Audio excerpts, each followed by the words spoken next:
নমস্কার, সুখের চাকায় সবাইকে স্বাগত। 2025-এ যে নবরাত্রি অনুষ্ঠিত হবে, এই নবরাত্রি কিন্তু বিশেষভাবে পালিত হবে। সম্ভবত নবরাত্রি সাধারণত 9 দিন ধরে চলতে থাকে, কিন্তু এইবার নবরাত্রি একই তিথি 2 দিন পড়বে। এই কারণে এইবারে নবরাত্রি একটু লম্বা সময় ধরে চলবে। এর সাথে সাথে এই বছরের নবরাত্রি সূর্যগ্রহণ 21শে সেপ্টেম্বর সূর্যগ্রহণের সাথে শুরু হবে। সেক্ষেত্রে এই বিষয়গুলো নিয়ে আপনাদের সাথে আলোচনা করব। কত তারিখ থেকে নবরাত্রি শুরু হচ্ছে এবং কত তারিখে শেষ হচ্ছে, কোন দিন কি কি তিথি পড়ছে এবং দুদিনই কি একই তিথি থাকছে, সমস্ত বিষয় আপনাদের সামনে তুলে ধরব। নবরাত্রির ঘট স্থাপনের শুভ মুহূর্ত কি হবে, ঘট বিসর্জনের মুহূর্ত, সবকিছুই আপনাদের জানাবো। নবরাত্রি মানে মা দুর্গার 9টি স্বরূপের আরাধনা করার সর্বশ্রেষ্ঠ উপায়। এই 9টা দিনে মা দুর্গার আলাদা আলাদা রূপের পুজো করা হয় এবং এবার দেবী দুর্গার আগমন মানে আপনার হাতির পিঠে চড়ে হতে চলেছে, যেটা অত্যন্ত শুভ বলে মনে করা হয়। এবার 21শে সেপ্টেম্বর সূর্যগ্রহণ হবে এবং মহালয়া, তারপরের দিন থেকেই নবরাত্রি শুরু হতে চলেছে। এবার সূর্যগ্রহণ 21শে সেপ্টেম্বর লেগে যাচ্ছে। সূর্যগ্রহণ আমাদের ভারতে যেহেতু দেখা যাবে না, সুতরাং এই সূর্যগ্রহণের কোনো প্রভাব ভারতবাসীর ওপর পড়বে না।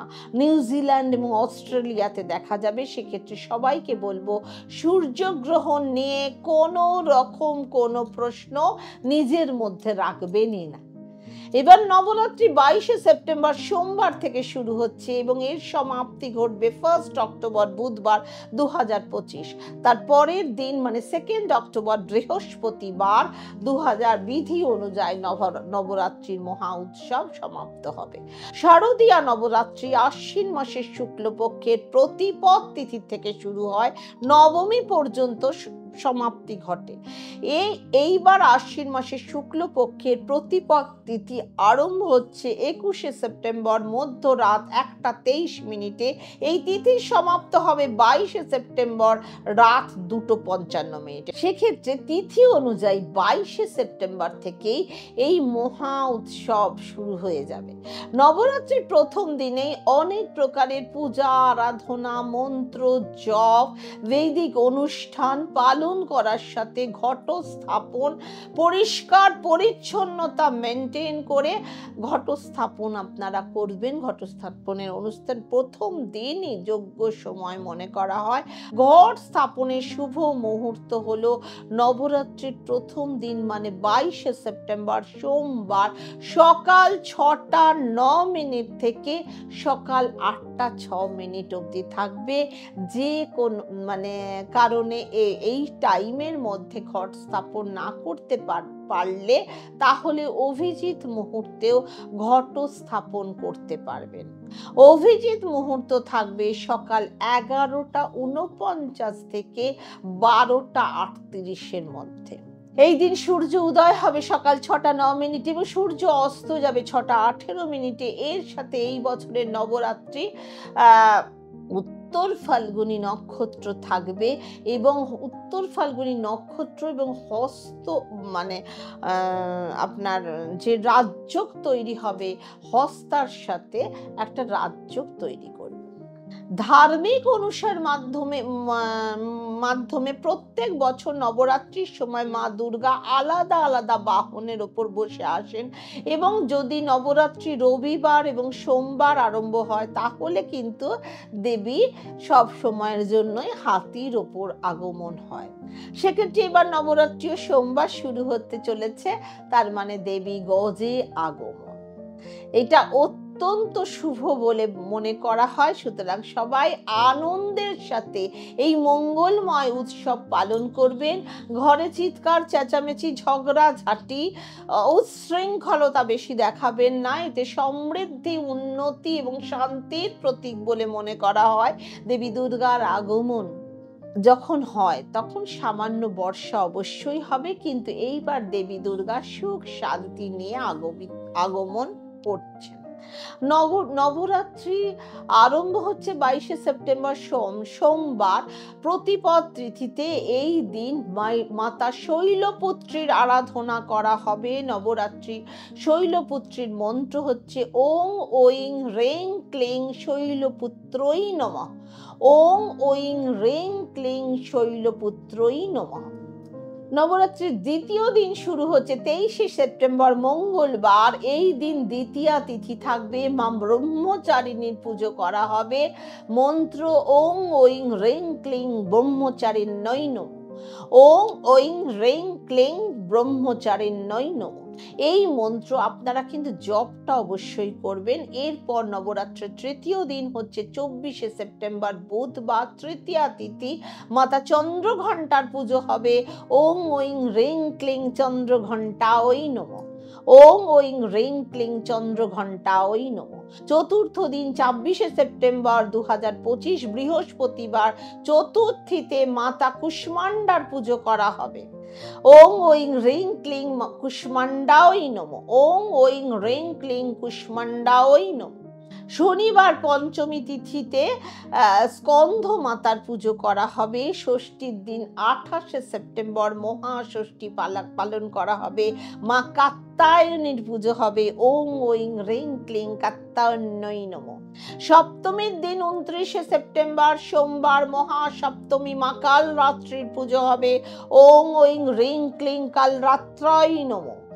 অষ্টমীর দিন 30শে সেপ্টেম্বর মঙ্গলবার মহাষ্টমী দুর্গাষ্টমী বা মহাগৌরীর পুজো করা হবে। ওং ঐং হ্রেং ক্লিং চামুণ্ডায় বিচ্ছে। ওং ঐং হ্রেং ক্লিং চামুণ্ডায় বিচ্ছে এই মন্ত্র জপ করবেন। নবমীর দিন বুধবার মাতা সিদ্ধিদাত্রীর পুজো করা হবে। ওং ঐং হ্রেং ক্লিং সিদ্ধিদাত্রী নমঃ। নবরাত্রি শেষ মানে বিজয়া দশমীর দিন 2 অক্টোবর বৃহস্পতিবার নবরাত্রি সমাপ্ত হয়ে যাবে। এই 9টা দিনের মধ্যে এই তারিখগুলো মধ্যে 25 তারিখটাকে ধরা হয়নি, কারণ ওই দিন বেদিক অনুসারে 24 ও 25 দুদিন কিন্তু তৃতীয়া পড়ছে। তৃতীয়া তিথি শুরু হচ্ছে 24শে সেপ্টেম্বর সকাল 4:52, শেষ হচ্ছে 25শে সেপ্টেম্বর 7:06। সেক্ষেত্রে তৃতীয়া 24 তারিখ পুরো দিন রাত থাকবে এবং 25 তারিখ সকালে সূর্যোদয়ের পর শেষ হয়ে যাবে। এই কারণে বিনায়ক চতুর্থী 25 তারিখে মানা হবে, কিন্তু নবরাত্রির দিন সেজন্য একদিন এগিয়ে বেশি হচ্ছে। চতুর্থীর দিন মাতা কুষ্মান্ডার পুজো 25-এর জায়গায় 26-এই মানা হবে। এই জিনিসটা খেয়াল রাখবেন, কারণ দুদিন একটা তিথি চলবে। সেক্ষেত্রে হয়তো অনেকের মনে প্রশ্ন থাকবে, তাহলে কি 25 তারিখে দুর্গা মায়ের পুজো হবে না? পুজো হবে, কিন্তু মন্ত্রটা আপনারা চতুর্থীর সাথে গুলিয়ে ফেলবেন না। সেক্ষেত্রে আপনি যদি আপনার ঘরে ঘট স্থাপন করেন, দুর্গা দেবীর মূর্তি, ফটো যাই স্থাপন করুন না কেন, আপনার একদিনও পুজো আরাধনা বন্ধ করা উচিত নয়। আপনি লাল ফুল, লাল মিষ্টি, লাল ফল দিয়ে মাকে সাদরে আমন্ত্রণ জানিয়ে পুজো করবেন, মাতা কুষ্মান্ডার পুজো করবেন এবং প্রতিদিন কিছু না কিছু জিনিস দান করবেন। তাহলে চলুন, অষ্টমী নবমী তিথি কখন আসতে চলেছে আমি বলেই দিয়েছি। 30শে সেপ্টেম্বর মঙ্গলবার মহা দুর্গাষ্টমী মানা হবে। এই দিন আসবে মহাষ্টমী তিথি। কেউ কিছু না করতে পারলেও 30শে সেপ্টেম্বর অবশ্যই নিরামিষ খাবেন। মহা স্নান এবং সন্ধি পুজো ওই দিন হবে। সন্ধি পুজোর মন্ত্র ওং ঐং হ্রেং ক্লিং চামুণ্ডায় বিচ্ছে। ওং ঐং হ্রেং ক্লিং চামুণ্ডায় বিচ্ছে। এবার মহানবমী তিথি আসবে 1 অক্টোবর বুধবার। এই দিন দেবী দুর্গা শূন্য নিশুম্ভকে বধ করেছেন। দুষ্ট রাক্ষসদ্বয়কে মহিষাসুর মর্দিনী হিসাবে তিনি নবমীর দিন দেবী দুর্গাকে ওই জন্য মহিষমর্দিনী রূপে পুজো করা হয় এবং সিদ্ধিদাত্রীও বলা হয়, কারণ সেদিনকার মনস্কামনা মা সব পূরণ করেন। 2 অক্টোবর বিজয় দশমী। এই দিন আপনি ঘট বিসর্জনের শুভ সময় 6:15 থেকে 8:35, কিন্তু সেদিন বৃহস্পতিবার বলে শুক্রবারই ঘট বিসর্জন দিতে হবে। এই নবরাত্রিতে মা দুর্গার পুজো আরাধনা করে মা দুর্গাকে প্রসন্ন করার উত্তম সময়। এই সময় মা দুর্গাকে পুজো করে জীবনের সুখ, শান্তি, সমৃদ্ধি, প্রাপ্তি আপনি ঘটাতে পারেন, জীবনের সমস্যার সমাধান করতে পারেন। আপনার দেবী দুর্গা তার বিশেষ কৃপা অবশ্যই আপনার উপর প্রদান করবেন। এবার বলবো, ধরুন কেউ কিছু করছেন না, কিন্তু তবু এই 9 দিনের মধ্যে যা চন্দ্র খারাপ, সে দুধ, দই, মিষ্টি, যে কোনো সাদা জিনিস, চাল, চিনি আপনি দান করুন। যার মঙ্গল খারাপ, সে যে কোনো লাল মিষ্টি, বাদাম, আনার মানে বেদানা, আপেল দান করুন। যার বুধ খারাপ, সে এই টাইমের মধ্যে সবুজ গাছ মানুষকে দান করতে পারেন, বা পাখিদের সবুজ চানা আপনি খাওয়াতে পারেন। যার বৃহস্পতি খারাপ, এই সময়ের মধ্যে আপনি যে কোনো হলুদ জিনিস, হলুদ মধু, হলুদ মিষ্টি, হলুদ রঙের যাবতীয় জিনিস, কলা, প্রচুর আইটেম আছে, আপনি ব্রাহ্মণ বা গুরুজনদের দান করুন।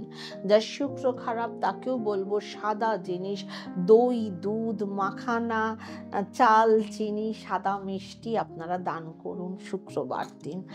শুক্র যাদের খারাপ, শনি যাদের খারাপ, তারা বেগুনি খাইয়ে দিন, তেলে ভাজা বেগুনি শনিবার খাইয়ে দিন, অবশ্যই শনি স্ট্রং হবে।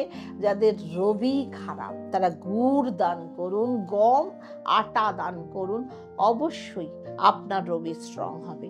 কিছু না করতে পেরে দান করে আপনারা গ্রহকে বলবান তৈরি করুন।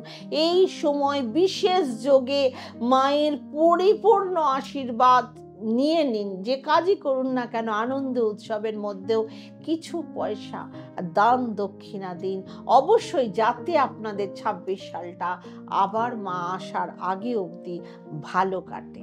সুখে থাকুন, ভালো থাকুন। আগাম সবাইকে দুর্গাপুজোর অনেক শুভেচ্ছা সুখের চাকার তরফ থেকে। ওম শান্তি।